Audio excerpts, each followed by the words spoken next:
Okay, we are down to the final class. There's the final weeks of the classes. Welcome back, everyone. Uh, the plan for today is um, finishing the synchronization and the multi-core stuff, and then the consistency problem.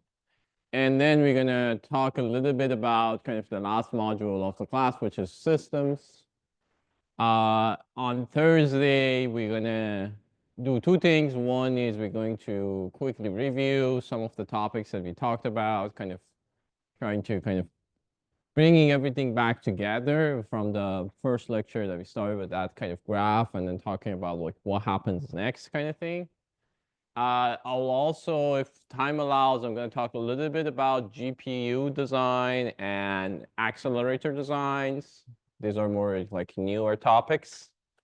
And then if we have a little bit more time, we're going to also talk a little bit about security in computer architecture. That's kind of my research. Well, let's see. Well, we may or may not be able to finish all of that on Thursday.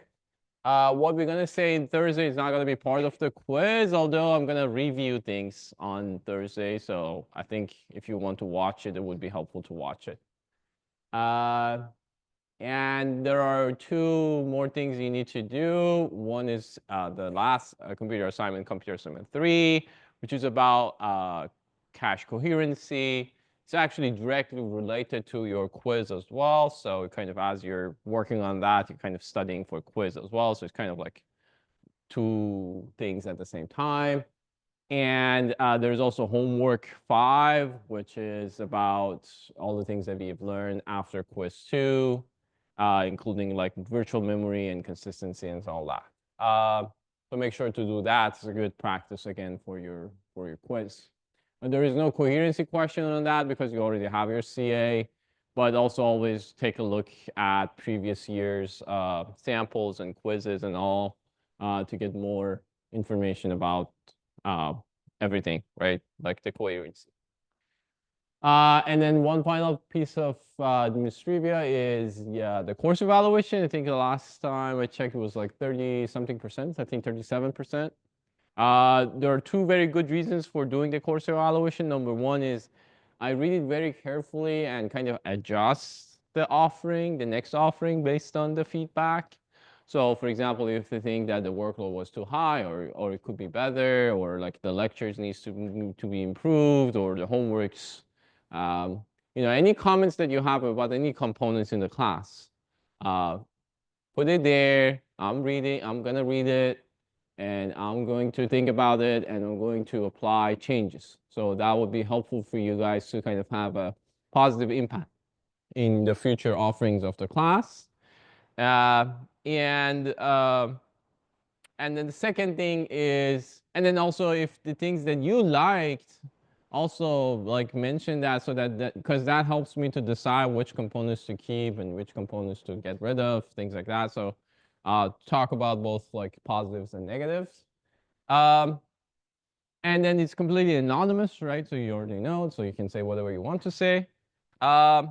Second thing is the second reason for doing the course evaluation is that you will get bonus if you have enough participation. So we're gonna, if you hit the 75%, everybody gonna get some percentage to 85% additional, and then 5% after. Every 5% you're gonna get more.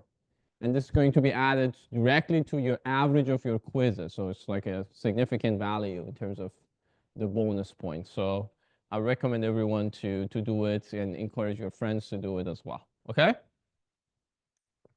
And then the quiz will be next week on Tuesday, I believe. Same location, I think starts at 11:30.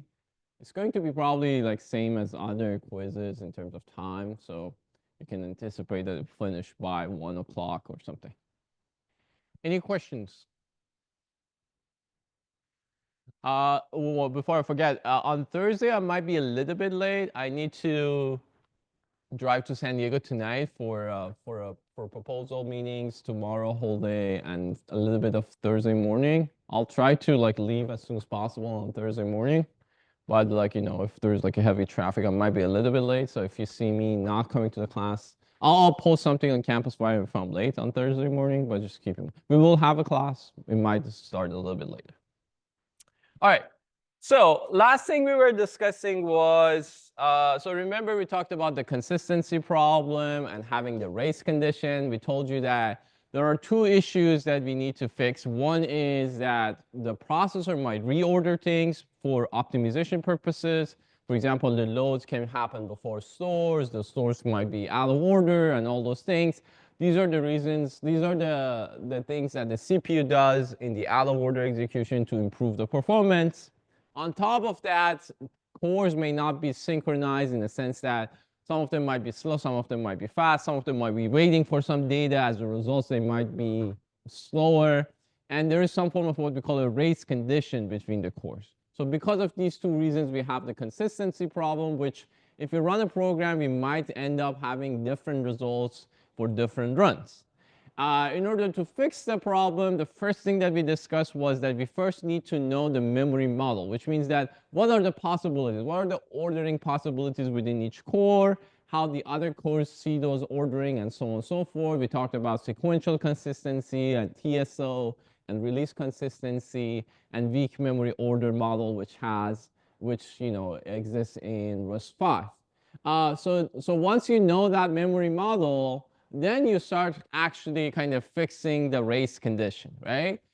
For fixing the race condition, we gave you two possibilities. The number one possibility was we need to have this producer-consumer model, which you produce, you make sure that everything's been produced, and then you consume. For that, we introduced the concept of fences, which kind of like make sure that everything at that point are happening in order. We show you that fence is actually an instruction that you can literally implement in ISA. In RISC-V, for example, there's like fence R, fence W, fence RW, fence RWIO, and so on and so forth. The second model, which we're going to talk now, is about mutual exclusiveness, which means that if processes are trying to access the same resource, this resource could be the same address in the memory or same part of the system and so on. What we can do is that if we can kind of like ensure that at any given point only one can write to this resource, then we can reason about the code as well, right? This doesn't give you the ordering. It doesn't tell you whether P1 gonna get it first or P2 gonna get it first, but it's gonna guarantee that at least at any given point, only one of them and only one of them will get this capability, right? This is what we call mutual exclusiveness, and that's what we're going to talk about now. So mutual exclusiveness is going to give you, as I said, this capability, and we usually use locks for this. Essentially, the lock will kind of lock the region, and by having only one lock at a time, so by only giving one lock at a time to each process, we ensure the mutual exclusiveness. So essentially what will happen is that we're going to have this kind of function called acquire lock, which is, you can think about this as like an infinite while loop, right? So each process is going to go into this infinite while loop and only exit this while loop once they acquire the lock. Otherwise, they keep waiting into that while loop, right? So this way, one of them can get the lock and exit the lock, then the other one will get the lock and then do the process. And at this point, both of them are having the lock. And then, as I said, the notion of release consistency is usually coupled with this mutual exclusiveness, which means that by the time that we release the lock, we also make sure that all the writes and reads are done. So it's kind of two things happens at the same time, okay? So then we talked about how do we implement this, and we said that essentially at the kind of high-level language level, like C or C++, it would look like something like this, that there's a while loop, the lock becomes 1, and once the lock becomes 1, it's available to be grabbed. The assembly version of that would look something like this, that you load, you branch not equal to 0, and then you store, and then you move on. Um, and then of course the release lock is just simply just writing 0 to the locks to make it available again for the other processes. Uh, so there is an obvious problem here, and that is that if there are two cores that are competing for a lock, then we need to see what happens. So I'm showing you the assembly version of the lock for two cores. As you can see, the assumption here is that when I'm reading this value between this step and this step, kind of the assumption is that nobody else touches that memory address. If they do, then essentially what could happen is that both of these cores might think that they have the lock. So for example, if this core runs and get the lock, okay, so it sees that the branch is not equal to 0, so it doesn't jump back, it's actually continue, and then write 1 to the lock and try to store 1 to the lock. So it's kind of telling everybody else that I have the lock. But the problem here is that while I'm running these instructions, for example, I'm running these first two instructions, then this instruction runs. Because remember that we can have overlap between the cores. So if at this point, this other core also reads and see that, oh, lock is actually equal to 0, it's available, or equal to 1, it's available for me to grab, then both of these instructions at this point thinks that they have the lock is available for them. They both try to write 1 to the memory, which is fine, they will.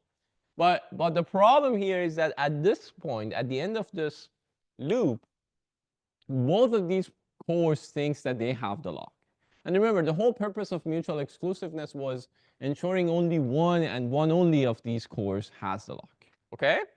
So just doing this alone, like writing a code like this will not be satisfactory. Would not be enough for us to achieve mutual exclusiveness. To fix this problem, we need some form of an hardware support such that we kind of know that if I run this part, then this part will be blocked. So there needs to be some form of a hardware support for this, okay? So how do we do that? We introduce this concept called atomic instructions, okay? Atomic instructions is this hardware concept that basically what it says is that if I run this atomic instructions, they are uninterrupted. They're not going to be bothered with other instructions from other cores, okay? So basically this notion of mutual exclusiveness is provided by this atomic operations, and atomic operations can be only implemented in hardware, okay? So essentially the way it works for this atomic instructions is that, looking back at what we had, I'm just giving you another example of that lock. So the way it works is we're gonna have the lock, and what we're going to do is that we're gonna have this instruction called swap, okay? And what this swap does is that it reads the previous value, it writes the new value to it, so reads and writes, and then move on to the next instruction. So two instructions happens in swap. There is a read and there is a write. So essentially it's a swapping between x and 1, okay? But the important things about the swap is that this is an atomic instruction, which means that when I'm running the swap, which means when I'm running the read and then the write, no other core can do the read or write, okay?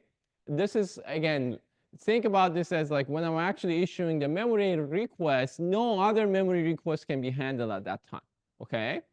So with this swap, then we can have our lock. So this is an example, like a common example called test and set, T and S.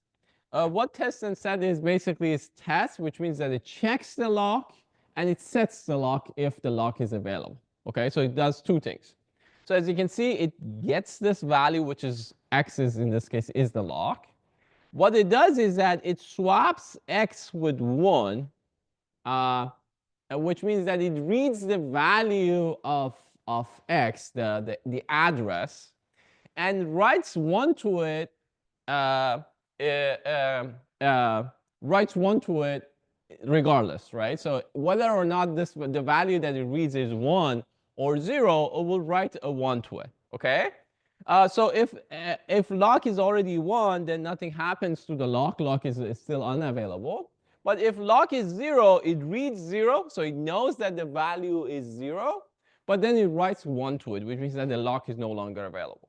And what it returns is the old value. So this old value would be either 0 or 1. 0 means that the lock was available and I grabbed it.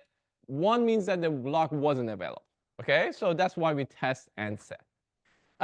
There's also other variants like compare and swap and fetch and add. Both of them are kind of doing the very similar things. The key is this swap functionality that we do, that we read and write atomically. Okay? So how do we actually implement this in hardware? In RISC-V, we have this thing called load link and store conditional, LL and SC. Okay? So this swap instructions that I told you is actually implemented in RISC-V like this, okay? So load link is like regular load. So it's like LW, now we have LL, okay? So what load link does is that it writes this value to this address. So x1 is pointing to the lock and x2 is this value 1 that we want to write. And then what we do, so we read this value, right? And then what we do is that we add another 1 to it, and then we store this value again back to the address. Sorry, this should be x1, back to that address lock. Okay. And then there is this branch not 0 label. And then what this branch does is that basically what it does is that it checks this load link store conditional and fails this branch if at between this point and this point there is any other write to that address in the memory. Okay? So the load link, basically what it does is that it loads the value, but it also monitors the address, okay? So in this case, the address of the lock, okay? And then if anybody tries to write to that address other than this core, this branch will fail. So this branch would be not equal to 0. Otherwise, it will be equal to 0. So think about it as a flag. If nobody writes to that address, the flag would be 0. If anybody writes to that flag, to that address, the flag becomes 1. As a result, we're going to keep doing this until the point that we actually read the value and nobody else write to that value. Okay? So this is the idea of the load link and store conditional. So it's storing, but storing conditionally, which means that I'm only writing to that value if nobody else is writing to that value.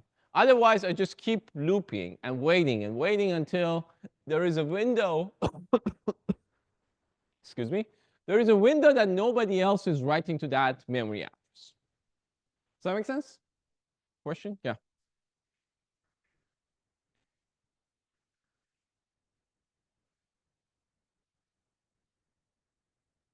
So as you can see, there is this branch not 0, this B and Z, that jumps back to the label. So it's keep repeating this process. So it's essentially load link. It reads the value. It's do the add-I x01, so it wants to write 1. And then it tries to write 1 to that address. But it only writes 1 to that address if it writes 1 to that address, and that's fine. That value is already 1, that's okay. But while doing that write, it checks the flag. So see the flag is 1 or not. If the flag is 1, it means that someone else during this process already written to that address. So what I wrote is no longer valid. So I go back to the loop.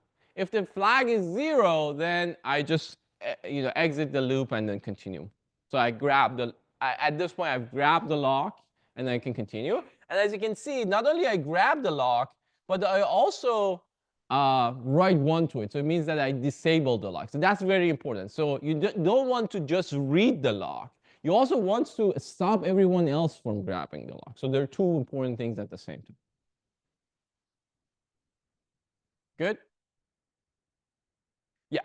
So kind of like, summarize on load link, the processor remembers the address.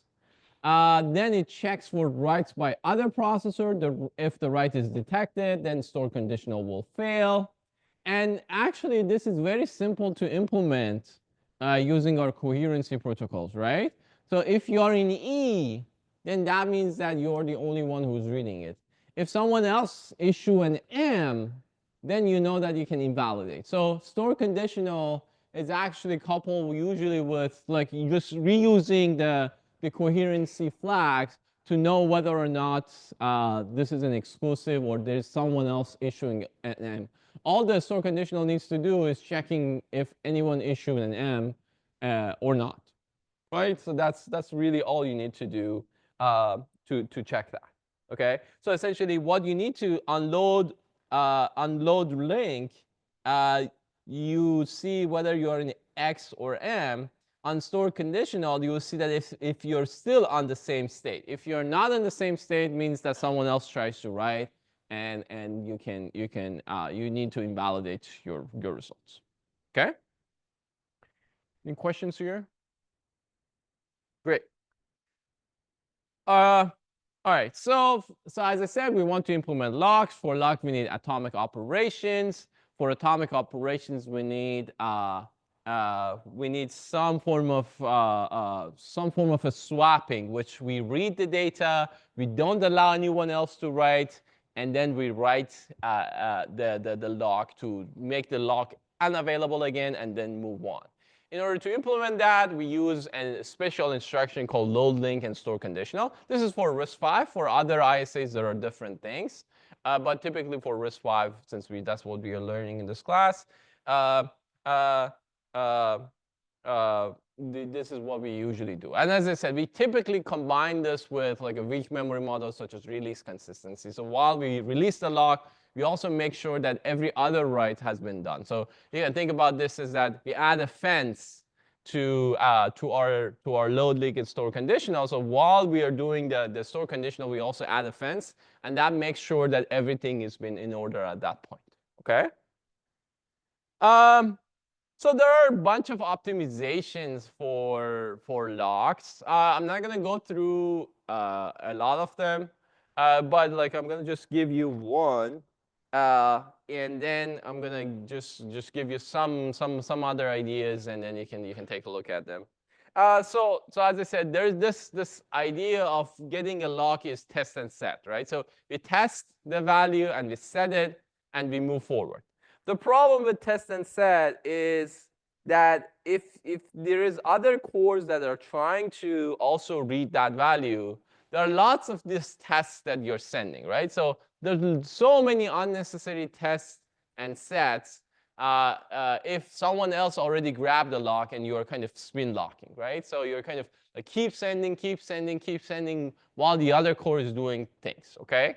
So test and set can be optimized by adding an additional test called test and set, okay? So TTS.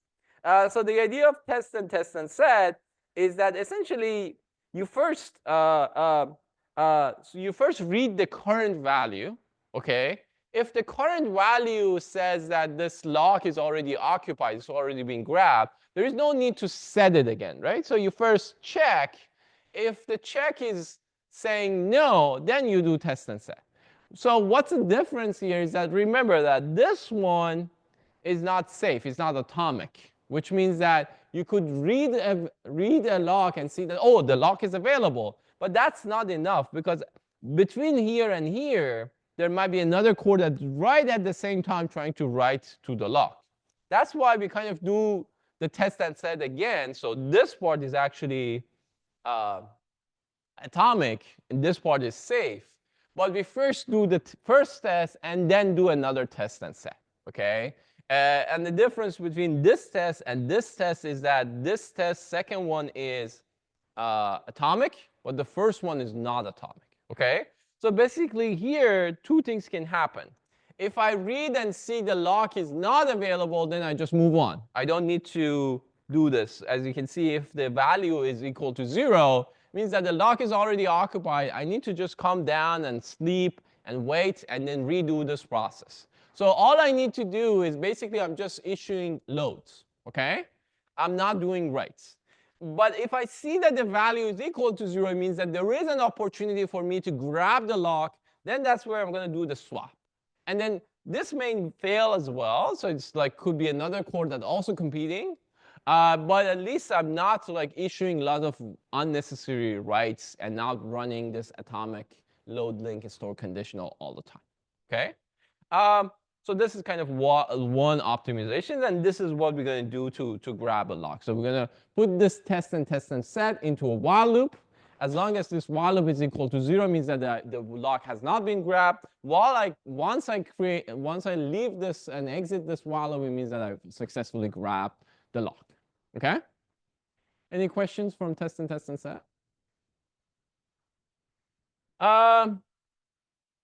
So there is, as I said, there's a whole bunch of others. For example, there's like you can create a queue and tree of these test and sets. For example, or there are other issues such as fairness. For example, if one core always grab the lock and being just faster than the rest of the cores, then what you're going to have is that, let's say, for example, you have a bunch of cores, and each one has like some core, some code, and then some locks, some code, and some lock, right? And then the way it works, and these are the locks, okay? So for example, at the beginning, these three trying to compete for the lock, and let's say this one wins. So this one gets the lock. These other guys needs to wait here. So this core like exit the lock and then quickly execute this, reach to this point. By the time that you try to get the lock, the others are also fighting. But since we don't have any memory of who got the lock last time, this core might again win and then execute this. So what could happen is that potentially one of the cores could be always winning the fight between grabbing the lock and have lots of progress in their code, while the others still waiting for the first lock to be acquired. The problem with this approach is that you want all your cores to have some significant progress. Otherwise, the overall speed up of your program would be very low, because the whole point of this parallelization was being able to run this at the same time. So you want to have some fairness in this lock acquiring methodology as well. One easy thing to do is having some form of a queue, right? So for example, say that, oh, okay, core number 1 acquired the lock this time, so it goes to the end of the queue. So it's just like naturally the next time it's not just fighting, it's also some priority. So you say that, okay, the chances of core number 2 acquiring the clock now is much higher than the other. We can also have multiple locks and multiple parallel locks. So there no needs to be just one lock. Just keep in mind that parallel locks can happen at the same time. So if you have, like, let's say lock 1 and lock 2, then 2 cores can acquire each one. So when you're writing your code, you have to be very careful about this fact as well. But for example, if part of the code needs to be synchronized with some other part of the code, you can use a different lock. So there's also very common to have multiple locks in your program. Okay? So the bottom line is that a range of possibilities. And unfortunately, the burden on parallel programming is mostly on the developer and the software developer side. There are these tools available, such as fences and barriers and locks. But it's on the developer to actually use them properly. The hardware is not going to fix many of these issues. The developer needs to know what is the memory model. They need to know what sort of primitives they should use. They have to debug their code and make sure that their code is race-free using these primitives and so on and so forth.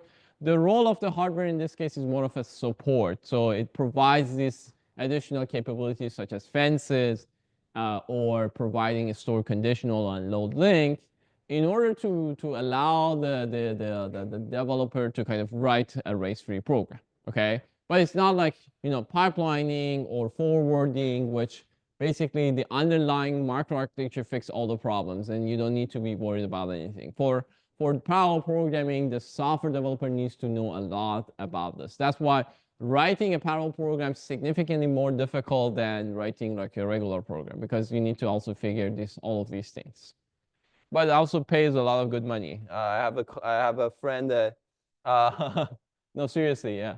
I had a friend that now it's like, he has like million last time I checked with him. It's like the salary. So like, doing like high performance parallel, writing high performance parallel computing codes, if you're good at it, it's very lucrative this, especially given the GPUs and machine learnings and all that. It's very, very interesting.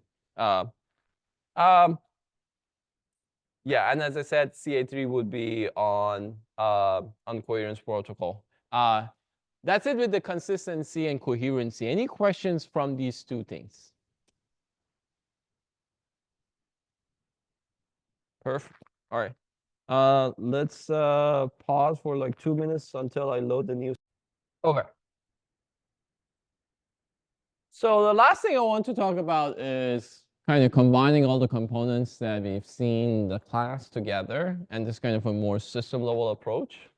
Um, so essentially, an important thing to remember is that modern systems is just beyond a simple CPU and a memory. Although these two are the main components, but then typically there are many, many other components surrounding the system. We generally refer them as input and output, or I/O, but you can also think about these other components such as GPU and accelerator and all also part of this kind of group. Uh, so like in the modern systems, you will see many, many different components. So this is actually a Texas instrument, like a small microcontroller, so it's not that big. But as you can see, this kind of red parts are kind of your processor. So there you have like an ARM core, you have multiple ARM cores, you have A series ARM cores, M series ARM cores. The reason that you have multiple different types of cores is that some of them are more performance oriented, some of them are more low power, like M series typically are smaller cores, they're much more power efficient. So typically, most of these systems, in order to preserve energy, what they do is that they first turn on their low energy cores, this M cores first, and then if they need to do something more power efficient, then more resource hungry, more performance sensitive, then they turn on their A cores, right? Uh, uh, uh, so that's kind of like the idea between this cores. They call it big little, which means that they have a big core and a little core. Apple also has that, so they have like what they call high performance cores and low performance cores in your cell phones. For example, when you like looking at your screen, this is coming from your low performance core. When you open it up and like opening an app, then it's offloaded to the high performance core and so on and so forth. As you can see, there are a whole bunch of other things such as the power management, the graphic. There is also, for example, like special processors such as like an image signal processor or video accelerator. Um, these are all part of kind of like the core logic. Then you will have, for example, your caches, right? So you have L1 cache and L2 cache. L1 cache is typically going like inside the core, that's why it's not shown. And L2 cache is more of like an on-chip system. Then you're gonna have like the network on chip for your L3, and then you have many, many things here as you can see. So like you have like audio processor, you have peripherals, you have bunch of these security related accelerators like hash functions and crypto engines and all that. And then you'll have kind of like surrounding your systems, you have all these different communication technologies. You have I2 square, you have UART, you have GPIOs, you have SPIs and all that, right? SATA. So these are all the communication technologies that you have surrounding your system.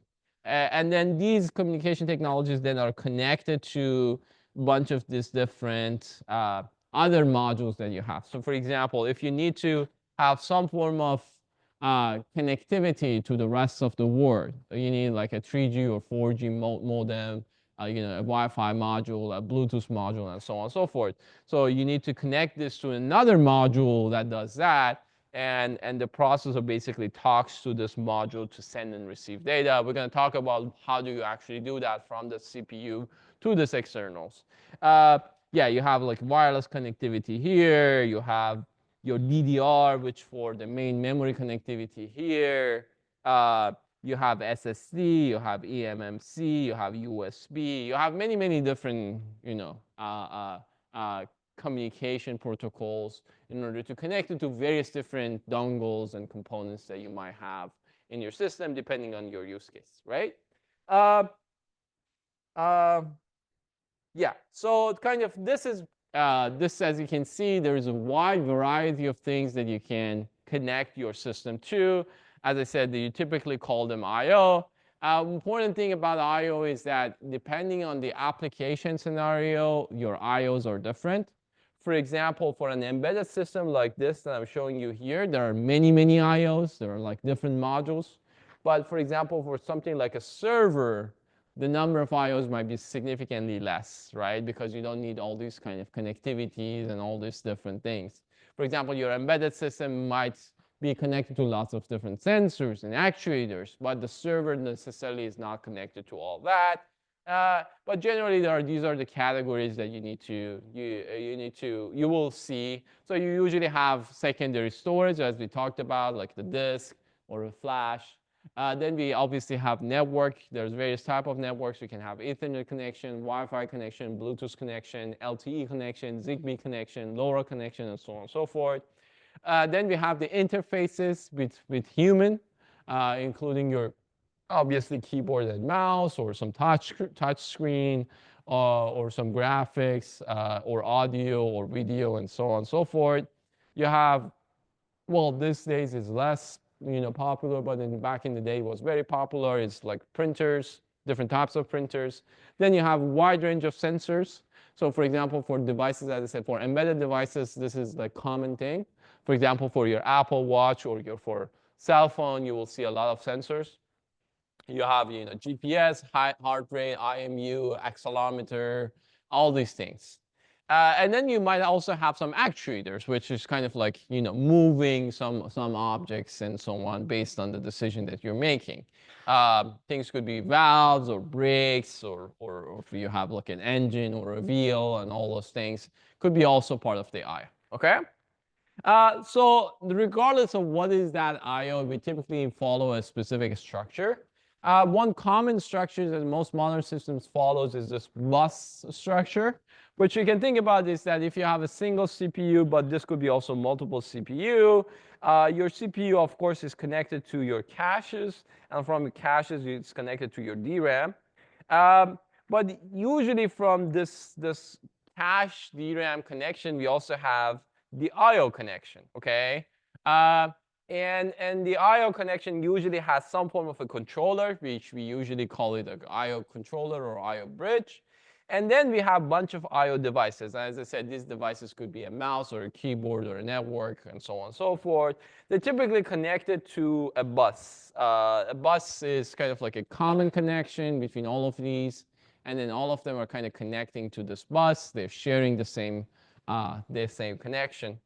But other than bus, you can also have other connections. So the bus, it basically has this controller, which sometimes called an arbiter, which decide which of these components can read and write from the bus, because this is just one wire.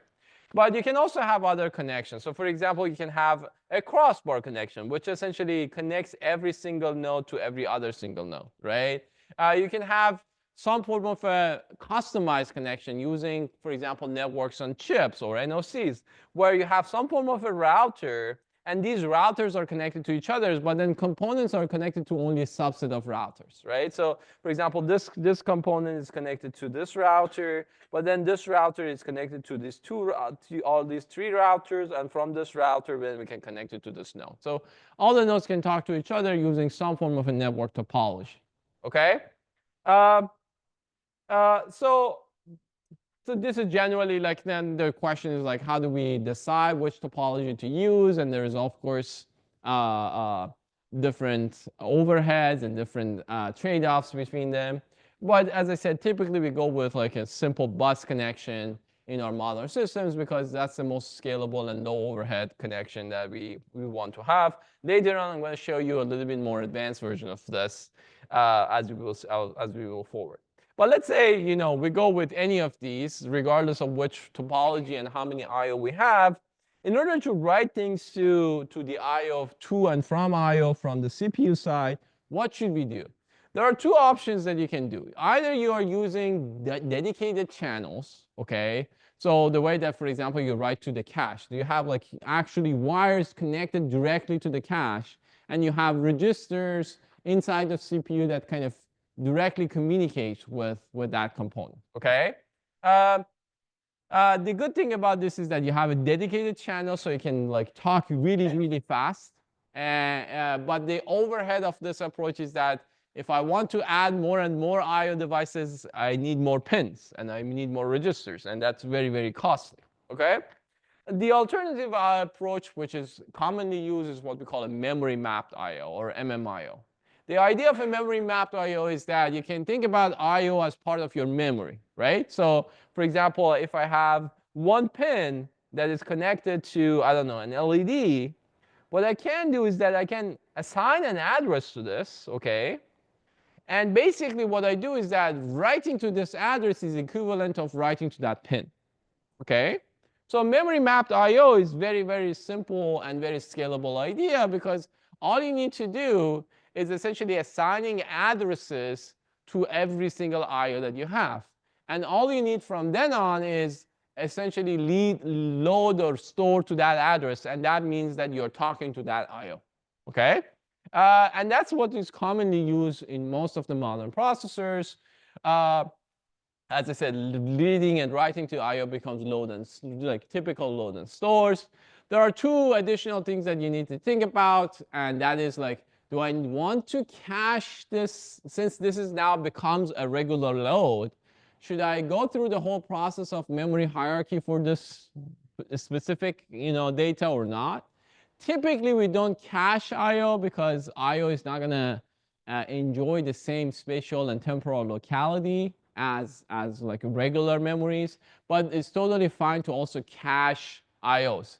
How do we decide to cache or not cache? Remember that we had virtual to physical address translation, and we had those metadata that we need to store.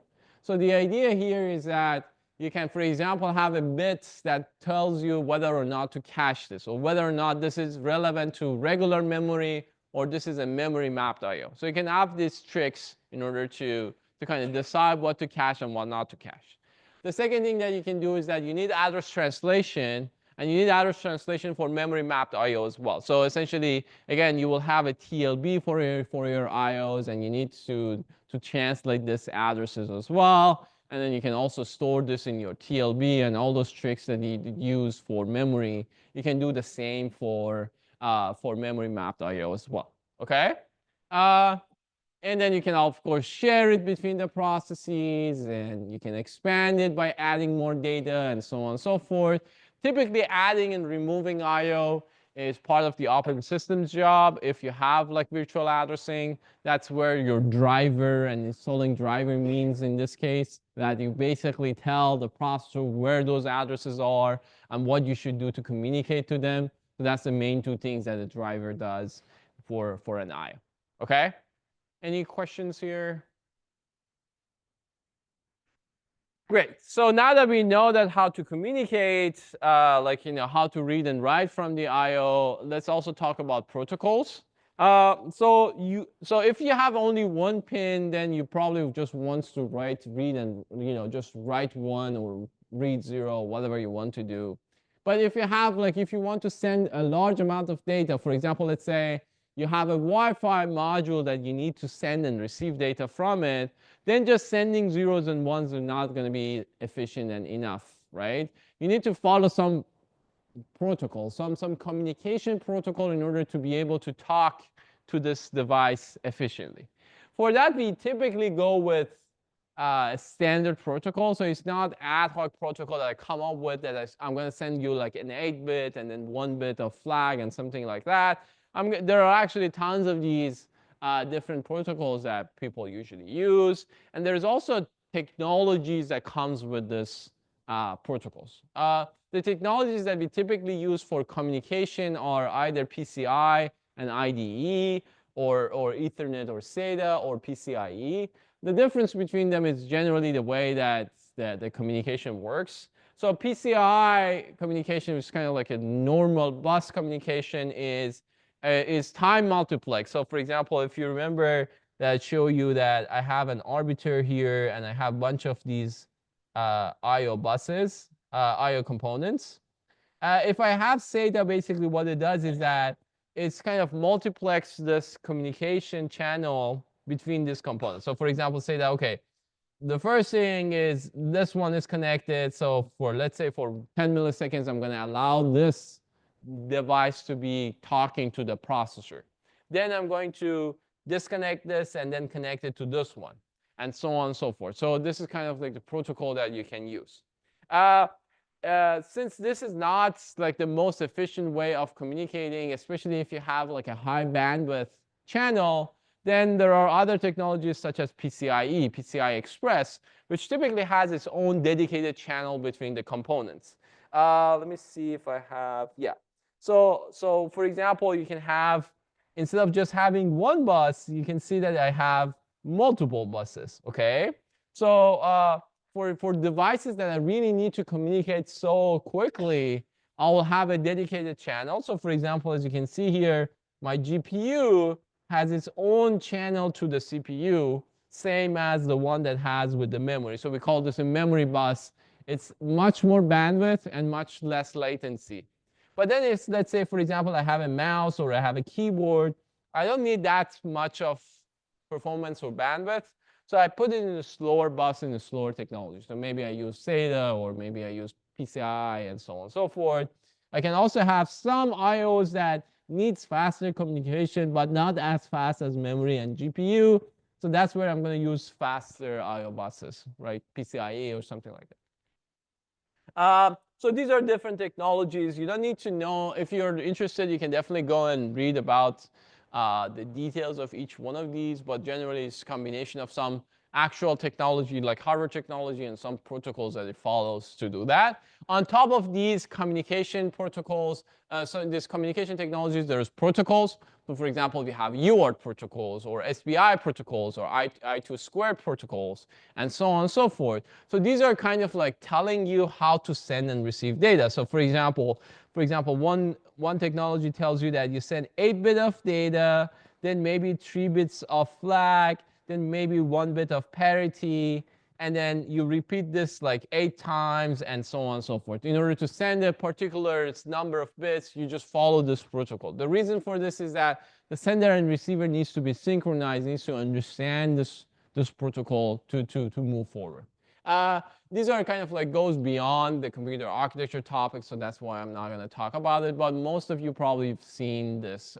Any of you are not familiar with any of like serial or UART or I2C or SPI?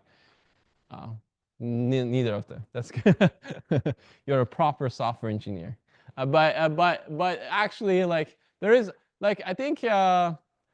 So you never use like like in terminal like use any like UART like baud rates. You never read any inputs from like a USB or send anything to the Wi-Fi channel or anything like that.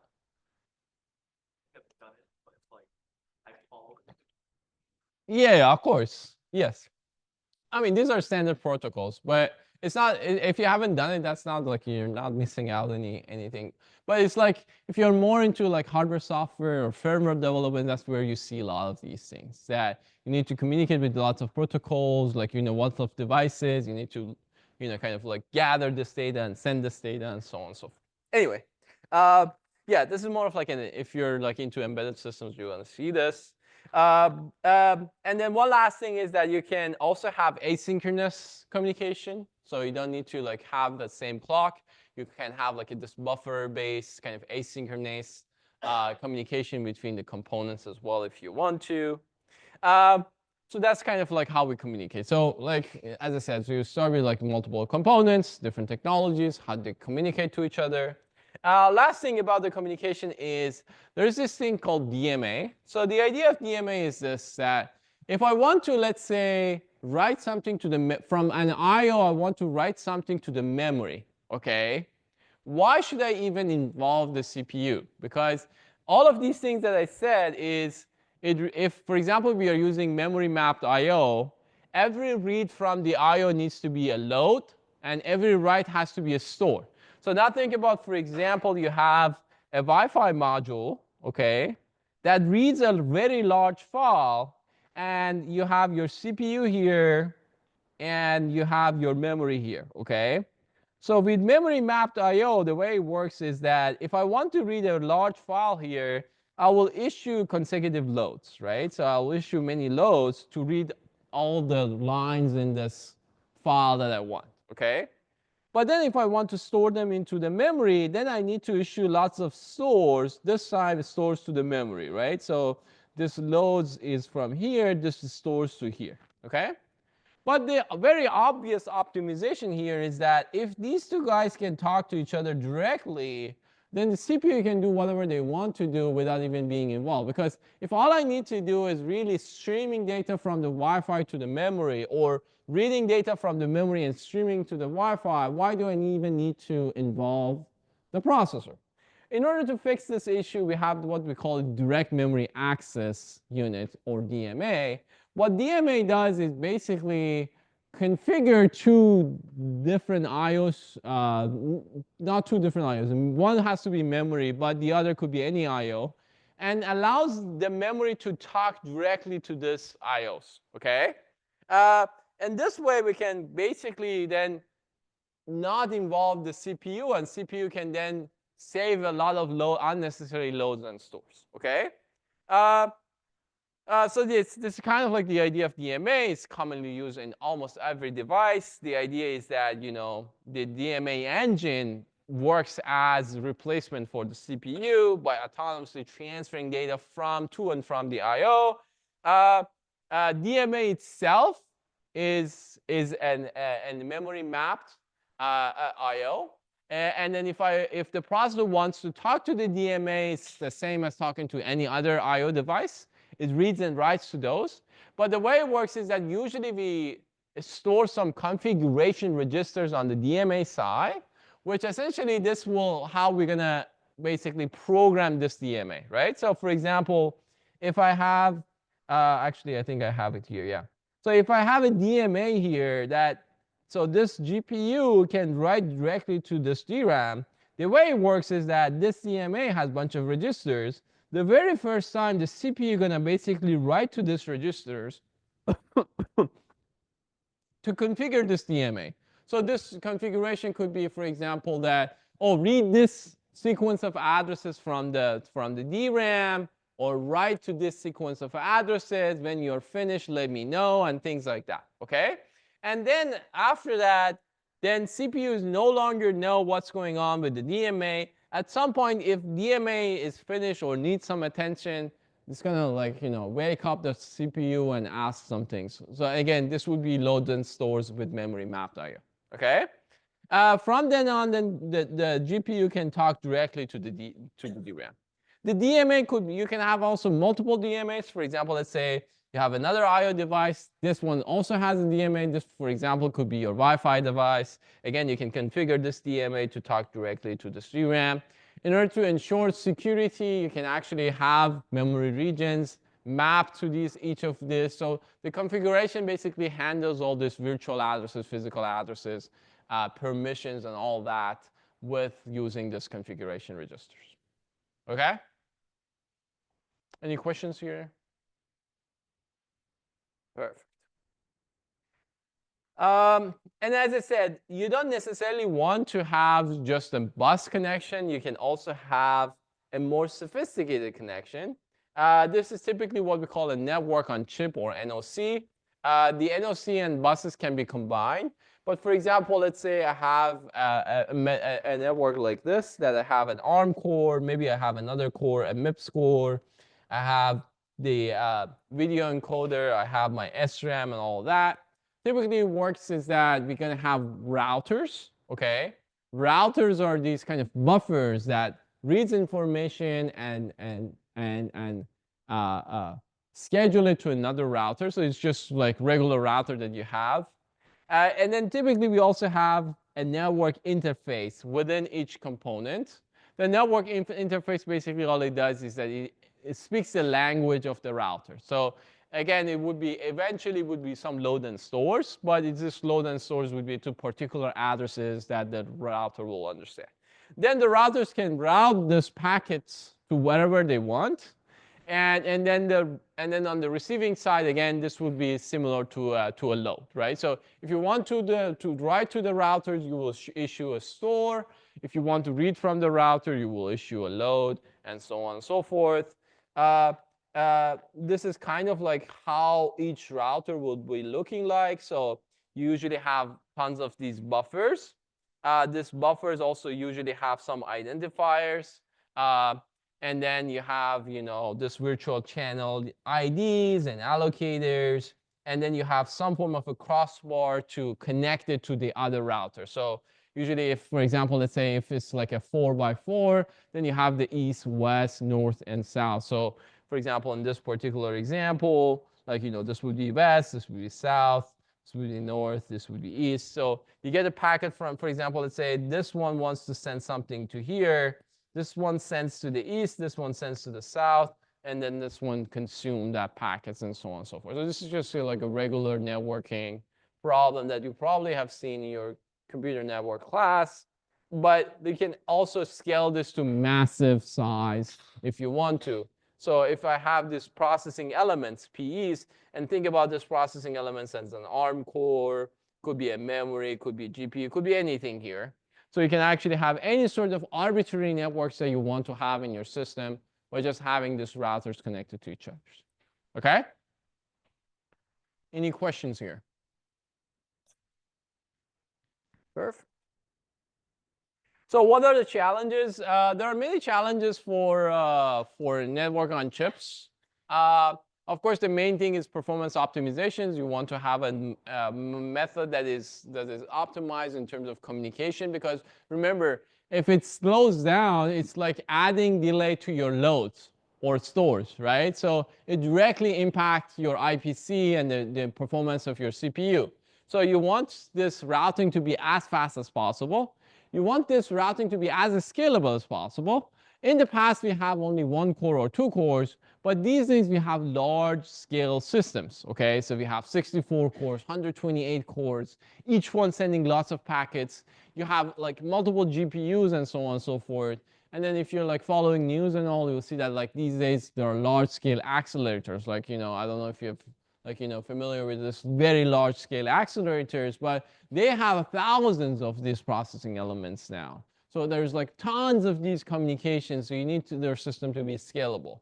And of course, you want to also achieve other metrics such as energy efficiency, security, and you want to be able to integrate this with various different components. So we might have a core, you might have a GPU, you might have a memory, you might have Wi-Fi, components and all. So all of these together needs to work seamlessly. So this emerging computing paradigms is also important.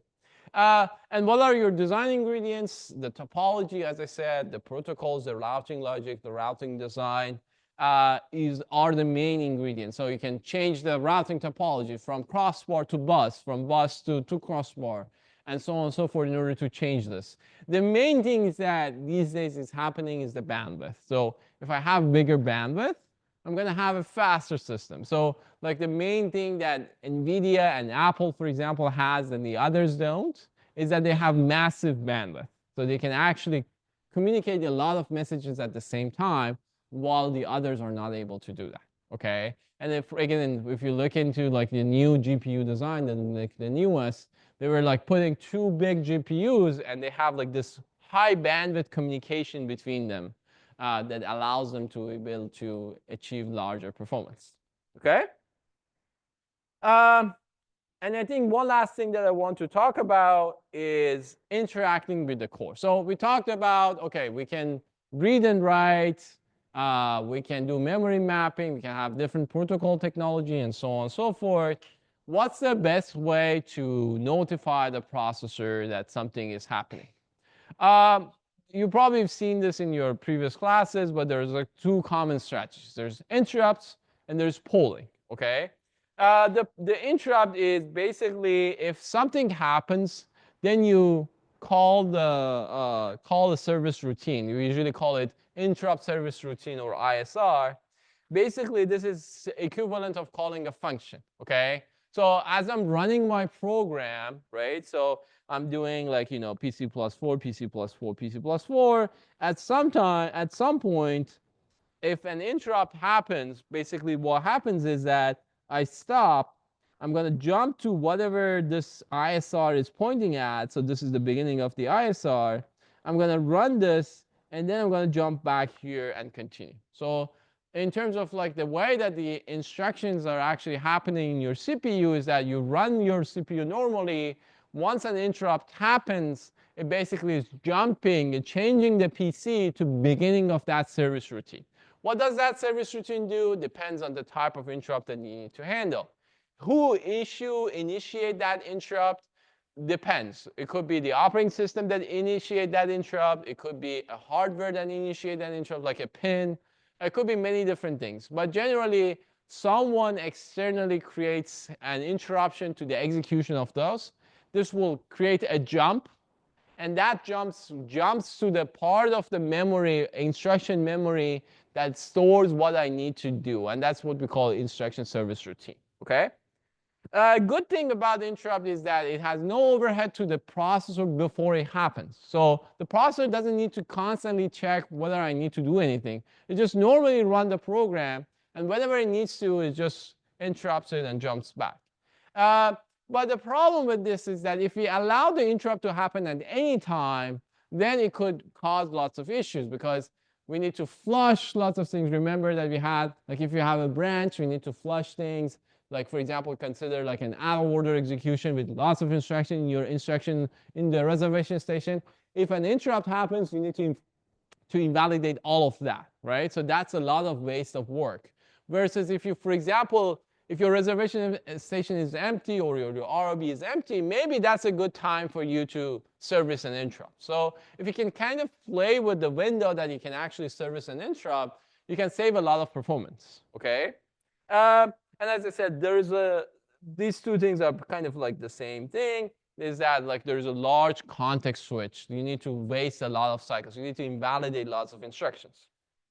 The alternative, of course, is polling, which means that the processor doesn't allow the system to be interrupted. It always runs the instruction the way it wants.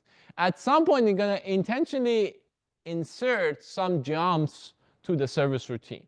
So basically, these jumps to the service routines will check whether or not there is anything that I need to service. Okay? So it's the opposite of the interrupt, where wherever a request comes, I'm going to handle it. Polling is more of like wherever I'm free, I'm going to go and handle the request. The process is the same. Again, in both cases, you jump to some part of the program, you run that, and you come back. The difference, though, is that polling is more of a scheduled jumps versus the interrupt is kind of like whenever jumps can be doing. The problem with this is that if CPU is constantly jumping and jumping back, there is, again, overhead associated with that, especially if there's nothing to handle. If there's like, you keep polling and there's nothing really, not much request, there's lots of overhead that you don't want to. But the good thing, as I said, is can be fully scheduled. So to kind of like find the balance between typically most modern systems does some form of a hybrid version. The idea of hybrid is for the first time, you can interrupt, but then you can schedule polling after that. So for example, let's say I want to receive some packets from the Wi-Fi.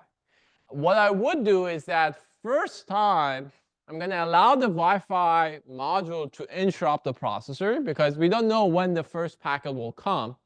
But afterwards, since I know that there's going to be a sequence of packets that will come, I'm not going to let the Wi-Fi module to interrupt me every time that there is a packet coming.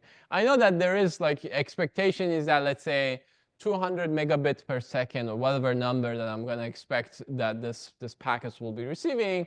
I can actually interrupt my processor every 1,000 cycles or every 2,000 cycles or something like that to respond to that information. I will buffer the request.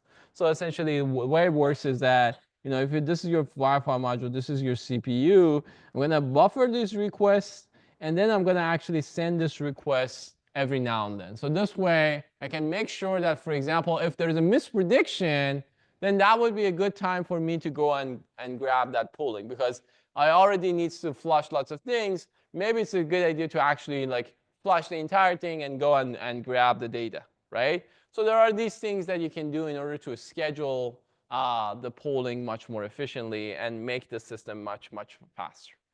Okay? Any questions?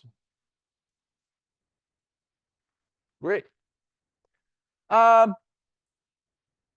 We are almost done. Do you want to have a break, or do you want me to finish and then we can go? Oh, break? No break? No break. Okay. So I already talked about this, but let me kind of like make it more formal. So there are three things that can happen to your processor. There's exceptions, there are traps, and there are interrupts. Okay. Exceptions refers to this unusual conditions. Okay, something that you're not expecting. So like the common example is divided by 0, right? So if you have a divided by 0 in your execution, then it will issue an exception. Okay. And then the exception can happen from one processor, multiple processors. There could be multiple exceptions happening at the same time, all that.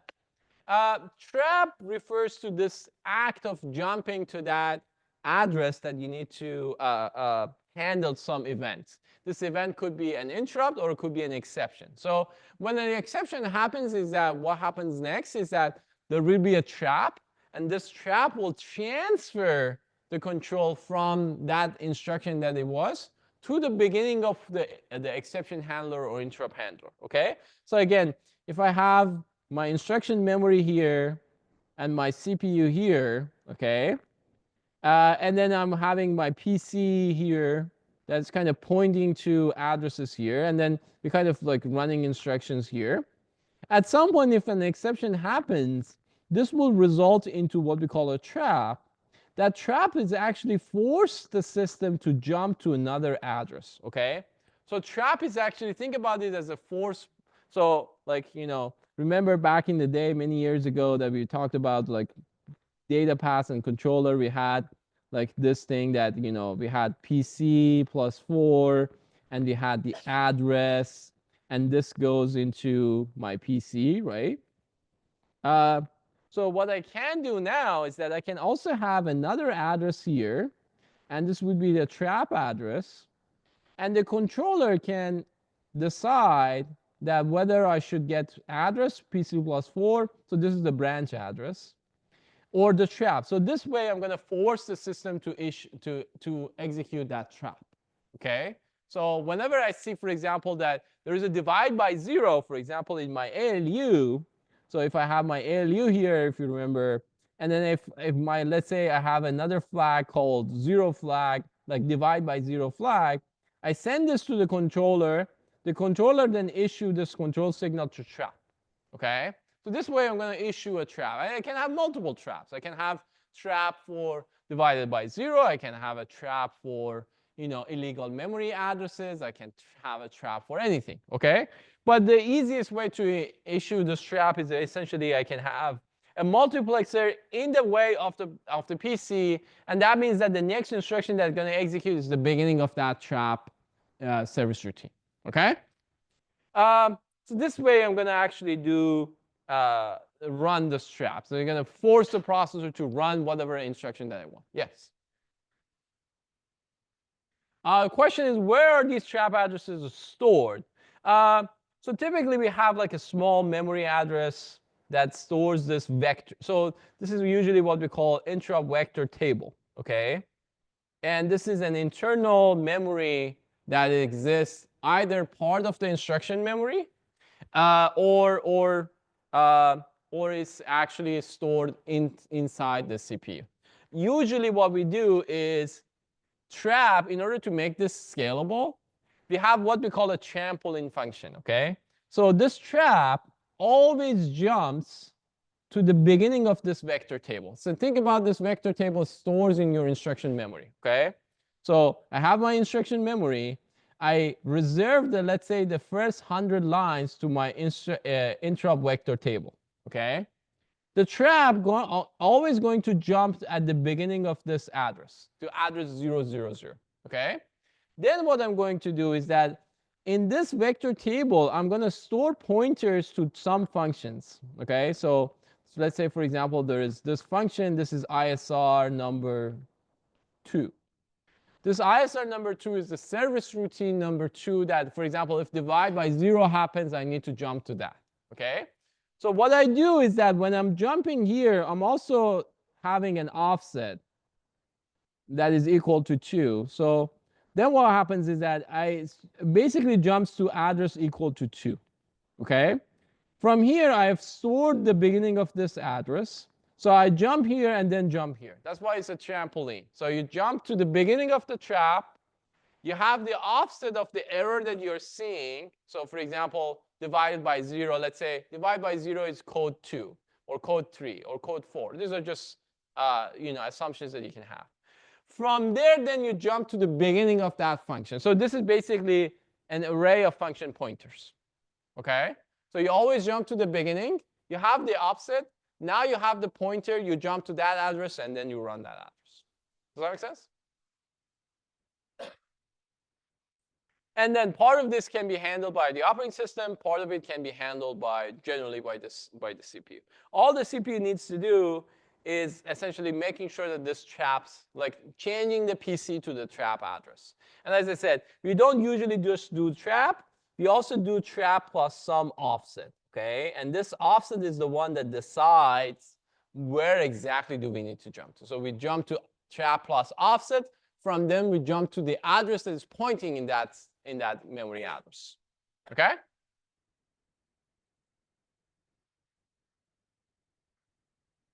And then interrupt, as I said, refers to an external event. So interrupt, the difference between interrupt and exception is that exception is an unusual event that you're not expecting to happen, versus interrupt is an event that you expect to happen. So that's fine if you have an interrupt. Exception is something that you're not expecting to happen. But in terms of actually like handling them, they're both handling similarly. So you issue a trap. The trap jumps to the service routine. Either it's an exception service routine or an interrupt service routine. You run it, you come back, you continue executing, okay? So like in terms of like how do you handle it, there's not much of a difference. But in terms of what happens is there's a small difference. Let me give you a few examples, and then I think we are done. So for example, what happens if you have what we call branch misprediction, right? So branch misprediction is actually in some form of an exception, okay? So when branch misprediction happens, we need to follow a routine, right? So we need to like flush things out of the processor and so on and so forth. We don't usually follow a program for this. We usually implement this directly in hardware. But think about branch misprediction could be also a program. It could be a handler for it that you, for example, say that invalidate your rat or like save your data from previous ROB to the new ROB and all those things. So essentially what we do is that we recover different components in our systems if a branch misprediction happens. I/O events, as I talked about so far before this, is causing an interrupt. To handle this interrupt, the CPU will be trapped into the ISR, in the interrupt service routine. The ISR will handle it and then send it back. Of course, for interrupt, we also have what we call interrupt priority, which means that there might be multiple interrupts. In order to decide which interrupt you want to handle first, you have a priority list, right? So for example, a timer interrupt might have a much higher priority than, let's say, a Wi-Fi interrupt. There are also what we call non-maskable interrupts. Non-maskable interrupts. These are interrupts that we cannot ignore. We have to, as soon as they come, we have to service them. But there are maskable interrupts as well, which means that we don't need to handle them right away. We can wait, or we can even ignore them in some cases. Okay? But again, in all cases, interrupt causes a trap. The trap jumps to the ISR. ISR handles it, send it back to the service to the CPU. And lastly, we also have operating system calls. System calls is also a trap for its own. So essentially, the way that you kind of take the control from the program to the operating system is issuing a trap. So you force the system to issue a trap, which means that it jumps to some address that the operating system wants to, and then the operating system basically run that program and then give back the control to the processor. So in order to be able to essentially support any operating system, all you need to do is that changing your processor such that it can run arbitrary traps. Okay? So that's really how your operating system will connect to all the things that you've learned in this class. That at some point you will issue a trap that will jump to another instruction, part of the instruction memory, which is essentially where your operating system is stored. It will do a bunch of things and then come back and then run the rest of your program. And you can have as many of these system calls as you want, right? So each of these system calls will cause a trap, and you can move forward.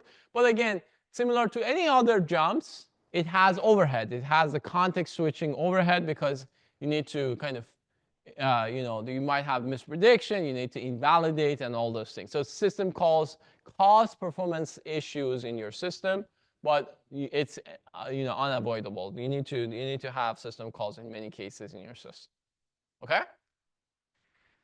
And there are also other examples. For example, what happens if you have an unknown instruction? What will happen if you have an opcode that you don't support? So how does the CPU handles this? This will again cause an exception.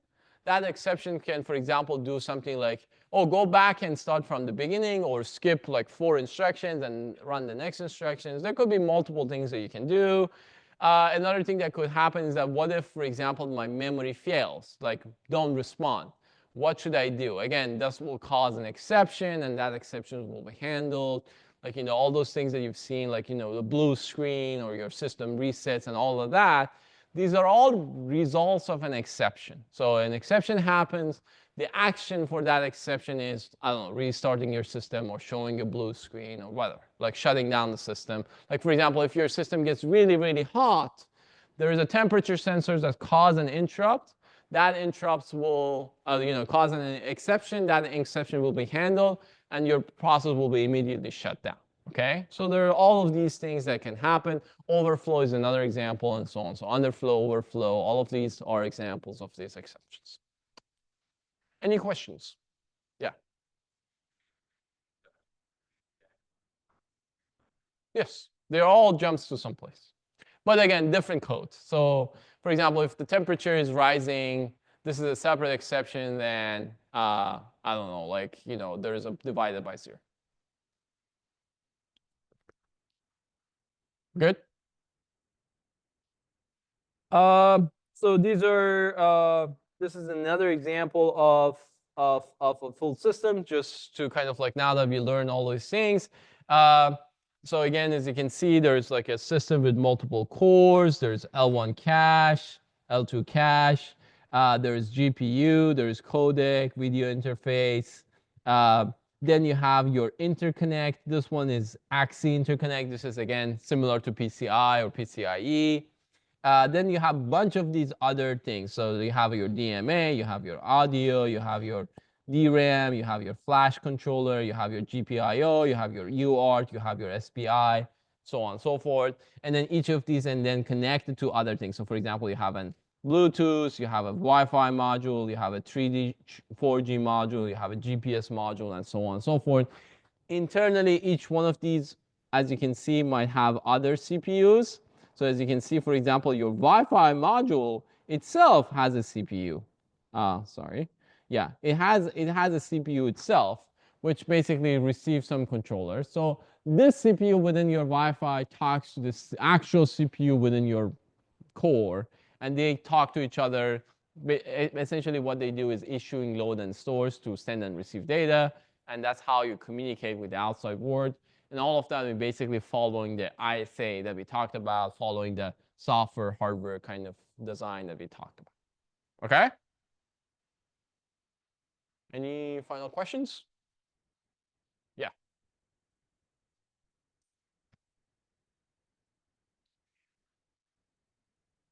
M is the efficiency core and A is the performance core. Yes. Yeah. Generally for ARM, A series are high performance cores, M series are low power cores. And then there's like numbers like A9, A10, A11, M0, M4. Like M0 is like the lowest. M4 is a little bit more performant than M0. And then A8, I think actually we don't have A12 or I think like the latest is A9 actually. So it's like the latest generation of ARM cores. All right. So yeah, so I think that's how we connect all these things together. And as I said, that's kind of all you need to know about computer architecture at this point. On Thursday, I'm going to just show you what happens within a GPU and an accelerator to just kind of give you a little bit more perspective of what are the new kind of challenges in computer architecture. But other than that, that's all you need to know about architecture. All right, see you guys later.